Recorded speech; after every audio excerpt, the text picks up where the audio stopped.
WhatsApp guys, this is me Lovejeet Arora. स्वागत है आप सभी बच्चों का आज की इस क्लास के अंदर। जी हाँ, बिल्कुल हमारी एक बेहतरीन सीरीज चल रही है जिसमें 5 to 10 मिनट्स के अंदर हम लोग करने वाले हैं बहुत सारी चीजें। यानी कि आज की ये जो क्लास है जिसपे आपने थंबनेल देखा है कि 5 to 10 मिनट के अंदर हम लोग कंप्लीट करेंगे ऐड करना किसी कॉलम को या किसी रो को डेटा फ्रेम के अंदर। आपका एग्जाम हो सकता है अभी कुछ ही टाइम के बाद में हो सकता है कल हो या परसों हो, या एग्जाम से आप ठीक पहले कभी भी इस क्लास को है जो देख रहे हो, बट आपको फटाफट में सिलेबस है जिसको कंप्लीट करना। ऑल्दो मैंने सारी चीजें डिटेल में करा रखी हैं, पॉडकास्ट पे जाओगे वहां पर आपका फुल सिलेबस आपको मिल जाएगा। लेकिन अब आप चाहते हो एक क्विक रिवीजन, चीजें पढ़ी हैं नहीं पढ़ी हैं बट आपको एकदम क्विकली चीजें हैं जो पता करनी है, तो यस आप एक बिल्कुल सही क्लास पे हो। और तो चलिए फिर स्टार्ट करते हैं चीज। और कहता है कि भाई ऐड करना न्यू कॉलम एनसीईआरटी को, एनसीईआरटी के अलावा जितने भी वेज है मैं सबको यहाँ पर इंक्लूड है जो करने वाली हूँ। तो चलिए ऐड करते हैं कॉलम को एंड ऐड करते हैं किसको, रो को। माना कि मेरे पास में ये मेरा एक डेटा फ्रेम है जिसका कुछ आउटपुट ऐसे आपके पास में आ रहा है, तो एक बार इसको एग्जीक्यूट कर लेते हैं। This is our data frame, super cool है। अब मैं चाहती हूँ कि मुझे इसके यहाँ इधर अंत में ना जाकर के एक कॉलम को ऐड करना है।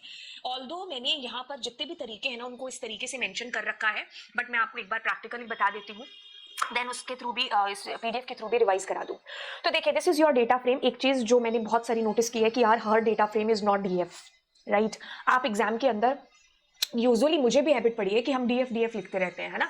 तो एग्जाम का प्रेशर ही इतना होता है कि हमें वो दिखता ही नहीं कि डेटा फ्रेम का नाम इज समथिंग एल्स। नो, हमें उस डेटा फ्रेम का नाम देखना है। हम हर क्वेश्चन में डीएफ नहीं कर सकते। अगर मान लो आपने लिख लिया, आपसे गलती हो गई, उसको थोड़ा कट करके आगे अच्छे से फ्रेश जो है आप लिख लेना, वहीं किचड़ पिचड़ मत कर देना। तो हमारा डेटा फ्रेम यहाँ पर है डीएफ। अब मुझे क्या करना है, न्यू कॉलम को ऐड करना है।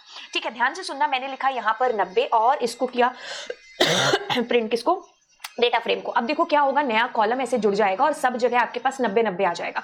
ये तो है कि जब आप एक ही वैल्यू हर जगह चाहते हो, कोई बोनस है या फिर कुछ ऐसी वैल्यू है जो आपको देनी डेटा फ्रेम में हर जगह एक ही, then you can follow this method. But what I want कि सब में अलग अलग वैल्यू जाए। जैसे कितने रिकॉर्ड है, 1 2 3 4 5 तो what you need to do, हमें एक ऐसे लिस्ट या ट्यूपल क्रिएट कर लो। बेटर रहेगा कि हम एक लिस्ट क्रिएट कर लें। Okay, so now I will be able to add different values in different rows. ठीक है, तो ये एक तरीका हो गया। अब ये तरीका है कि अगर मान लीजिए आपने यहाँ पर किसी पुराने कॉलम का नाम लिख दिया, कि जैसे मैंने यहाँ पर न्यू कॉल की जगह सिटी का नाम लिख दिया, तो गाइज वो जो पुराना डेटा था ना वो मॉडिफाई हो जाएगा। मतलब अगर हम एक नए कॉलम का नाम डाल रहे हैं तो वो लास्ट में जुड़ जाएगा। But if we are trying to put ऐसी वैल्यू या ऐसा एट्रीब्यूट का नाम जो कि पहले से मौजूद है ना, तो वो पुराने वाले डेटा को अपडेट कर देगा, मॉडिफाई कर देगा। ठीक है, तो ये तरीका नंबर 1। ठीक है, तो मैं यहां पर लिख दूं वे 1, कैसे हम कॉलम को ऐड कर सकते हैं। अब हम करते हैं वे 2। ओके, तो वे 2 के अंदर क्या है, हमारे पास डेटा फ्रेम है। मैंने लॉक का यूज किया। अब मेरे पास है कि सारी रोज इंक्लूड होनी चाहिए, बट यहां पर मैं न्यू कॉलम ऐसे जोड़ना चाहती हूं। अब यहां पर भी वही चीज है कि अगर आप 90 डालोगे तो हर जगह विल बी 90 मतलब 90 बट अगर मुझे डिफरेंट वैल्यूज चाहिए तो I can do something like that, कि एक लिस्ट बना करके। तो ये चीज आपको पता चल गई कि new col is added like this. Okay, यहां पर भी वही खेल है कि अगर आपने कोई पुराने कॉलम का नाम दे दिया तो वो डेटा अपडेट हो जाएगा, मॉडिफाई हो जाएगा लाइक दिस। ठीक है, अब देखो एक चीज है यहाँ पर, अगर मैं इसको हटा देती हूँ ना, ऐसे कर देती हूँ, तो ये एक नया कॉलम नहीं, एक नई रो को ऐड है जो करेगा। खैर एरर आ रही है क्योंकि हमने यहाँ पर 4 रिकॉर्ड है जो डालने चाहिए थे, क्योंकि हमारी रो में 4 मतलब हमारे पास 4 कॉलम है ना, तो हर एक कॉलम में ऐसे डेटा आएगा। ठीक है, तो ये तरीका मैंने साथ ही आपको बता दिया किसका, रो को ऐड करने का। गाइस जरा सा आपको थोड़ा सा देखना है, दैट इज दिस, और इसके अंदर ये आपका एक नया कॉलम है जो जुड़ जाएगा। खैर रो को हम और ज्यादा डिटेल में देखेंगे। तो this is your way number 2। Okay, अब हम चलते हैं और किसकी, वे नंबर 3 की बात करते हैं। मैंने मॉडिफाई करना यानी कि अपडेट करना और नया कॉलम ऐड करना आपको बता दिया 2 तरीके से। अब अगला तरीका आपके पास में है, जैसे मैंने कहा df is equals to df dot, और मैंने असाइन का यूज है जो किया। अब यहाँ पर आप न्यू कॉलम लिखेंगे एंड यहाँ पर उस न्यू कॉलम की आपको वैल्यूज डाल देनी है। अगर आप देखोगे तो आप इस तरीके से पाओगे कि आपका नया कॉलम जुड़ गया है। Super duper cool. एक गलती जो बच्चा करता है कि यहाँ पर ना कोट्स डाल देता है। नो, हम कोट्स नहीं डालेंगे। अब मैं क्या करती हूँ, यहाँ पर पुराने किसी कॉलम का नाम लिखती हूँ like this, we are able to update the old values. Okay, so that is your way number next. अब हम बात करते हैं किसकी, वे नंबर 4 की। वे नंबर 4 आपके पास कहता है कि मैं अगर यहाँ पर df is equal to df dot insert का यूज करता हूँ, यहाँ पर मुझे लोकेशन डालनी है। Like suppose I am putting 2 there and then I am saying कि मुझे न्यू कॉलम जोड़ना है यहाँ पर, और उसकी value is something like this. मैं इसको प्रिंट करूंगी ना तो आप ये चीज पाओगे कि 0, 1 एंड 2 नंबर पर हमारे पास न्यू कॉलम जुड़ जाना चाहिए, बट जुड़ा नहीं है क्योंकि मैंने यहाँ पर ऐसा कर दिया। इज इक्वल टू मुझे हटाना चाहिए था, क्योंकि हर फंक्शन कुछ रिटर्न करे ऐसा जरूरी नहीं है। जो फंक्शन कुछ रिटर्न नहीं करता है फिर भी आप उसको इक्वल्स टू या फिर प्रिंट में डालते हो तो वो नन प्रिंट करता है ना। तो ये कॉमन बात थी पाइथन की, बट अब मैंने इसको करेक्ट कर दिया, df डॉट इंसर्ट लिखा है, तो you guys will find that कि 2 नंबर लोकेशन पर ये न्यू कॉलम ऐड हो चुका है। लेट सपोज मैं यहाँ पर 1 डालती हूँ तो आपको एक नंबर जगह जो है, एक नंबर इंडेक्स है, वहां पर ये नया कॉलम जुड़ जाएगा। लेकिन इसमें एक चीज है कि अगर आपने गलती से भी किसी पुराने कॉलम का नाम लिख दिया तो ये उसमें ऐड नहीं करेगा। तो this is a special way to add a new column only at a specific location position, वहीं पर आप ऐड कर सकते हो। तो ये आपका अगला तरीका रहा। अब इसके बाद भी एक तरीका है आपके पास में, दैट इज दिस तरीका, कि जिसमें आप यहाँ पर ऐड का यूज कर लेते हैं। ओके तो ऐड के तरीके से क्या हो जाएगा, जैसे मुझे यहाँ पर न्यू कॉलम नाम है जो देना चाहिए, क्योंकि इससे आप मॉडिफाई तो नहीं कर पाएंगे। तो let suppose if I am putting their, ये याद रखनी है चीजें आपको, किससे मॉडिफाई होगा किससे मॉडिफाई नहीं हो सकता। यहाँ पर ये भी एक तरीका है जिससे अपने कॉलम को ऐड कर सकते हैं। तो मैंने कहा वे नंबर आपके पास में 5, तो 5 तरीके हैं आपके पास कॉलम्स को ऐड करने के। अब मैं आपको एक और चीज बता दूं कि एक तरीका है जो कि सिर्फ मॉडिफाई करने का है। जैसे आप करते हो ना df डॉट और मैंने कहा नेम। अब देखो ये जो तरीका है ना, ये जो तरीका मैंने आपके सामने लिखा है, that is just to modify.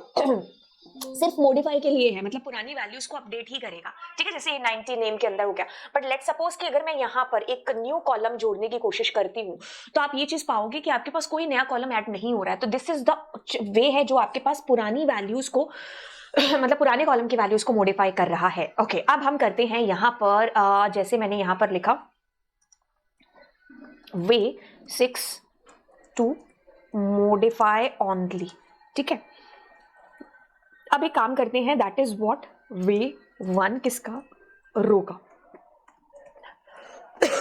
ये मैंने आपको चीज बता दी थी कि df डॉट लॉग, और मैंने अगर यहाँ पर नेक्स्ट कॉलम का नाम लिख दिया, जैसे मैंने लिख दिया R6 और मैं यहाँ पर पुट कर रही हूँ न्यू वैल्यूज, 4 वैल्यू देनी है ना, नहीं तो एरर आ जाएगी आपको। तो लाइक दिस मेरे पास एक नई रो ऐड हो गई। अब इसमें एक और चीज हो सकती है, instead of this list if you are doing something like that, कि एक सेकंड ओके, मैंने अगर ये सेम किया, मैं इसको copy and then I am pasting it. अब मैं क्या कर रही हूँ, सेम कर रही हूँ। मैंने यहाँ पर लिख दिया नेम और नेम में मैंने लिख दिया यहाँ पर न्यू डेटा। लेट सपोज कोमल। ठीक है, और मैं यहाँ पर फिर क्या कर रही हूँ 11D एंड देन अगला data is quota and then आपके पास में एक सेकेंड 11D मुझे क्लास लिखना चाहिए था ना। ठीक है, एंड देन आपके पास यहाँ पर इज सिटी, तो मैंने कुछ भी सिटी दी एंड देन आपके पास में कमिंग मार्क्स, तो मार्क्स दे रही हूँ लेट्स सपोज 90। तो अगर हम इस तरीके से भी करते हैं तो भी आप एक चीज पाओगे कि आपके पास एक नई रो ऐड हो चुकी है। ठीक है, तो दिस इज अनदर वे, दूसरा तरीका है सेम चीज को करने का। राइट ओके तो इससे आपको जो है एक फायदा भी है जो हो जाएगा। जैसे काम करते हैं, काम इज दिस कि जैसे मैं यहाँ पर सिटी ना दे करके मैं न्यू दे देती हूँ, और इस तरीके से मैं एक बार करती हूँ इसको। अब मैं क्या करूंगी, मैं इस वे से अगर इसको करूंगी ना तो ये मेरे को एरर नहीं देगा, जो मिसिंग डेटा होगा ना वो नैन में आ जाएगा। Are you getting the point what is happening. अगर एक नया कॉलम आपके पास और है और आप इस तरीके से इस मेथड से कर रहे हैं तो आपको एरर नहीं आएंगे। अगर आपने कम ज्यादा डेटा दे दिया तो आपका missing data NaN not a number से रिप्रेजेंट हो जाएगा। ठीक है, तो ये सारे तरीके थे जिससे आप एक नए कॉलम और एक रो को ऐड कर सकते हो। लेट मी टेल यू दोबारा से, न्यू कॉलम आप ऐसे ऐड कर सकते हो, एक वैल्यू दोगे तो सब जगह वही वैल्यू आ जाएगी, यहाँ अलग अलग वैल्यू। लॉग से भी आप है जो कर सकते हो अपने कॉलम को ऐड, ऐसे भी आपने कर लिया अपने कॉलम को मॉडिफाई या फिर ऐड। इस तरीके से सिर्फ आप मॉडिफाई कर सकते हो पुराने कॉलम की वैल्यूज को, और ये तरीका इससे आप मॉडिफाई भी कर सकते हो, नया कॉलम भी ऐड कर सकते हो। अब आप यहाँ पर नई रो को ऐड कर रहे हो तो this is the new row को ऐड करने का तरीका। अगर आपने एक वैल्यू दी तो सब जगह वही आ जाएगी, बट ऐसे आपके पास डिफरेंट वैल्यूज हैं जो आ जाएंगी। राइट और इसके अलावा भी है जो मैंने आपको ये सारे के सारे मेथड्स वे हैं जो बता दिए हैं। ठीक है, तो आई होप चीज़ें आपको अच्छे से समझ में आ गई होंगी, एंड नीचे कमेंट सेक्शन में बताइएगा। और चलते फिर अगली क्लास में मिलते हैं आपको। Bye bye. दोस्तों के साथ चैनल है जो ज़रूर शेयर कर दीजिएगा, और व्हाट्सएप पर इंस्टाग्राम पर इस चैनल को फैला दो। बाय।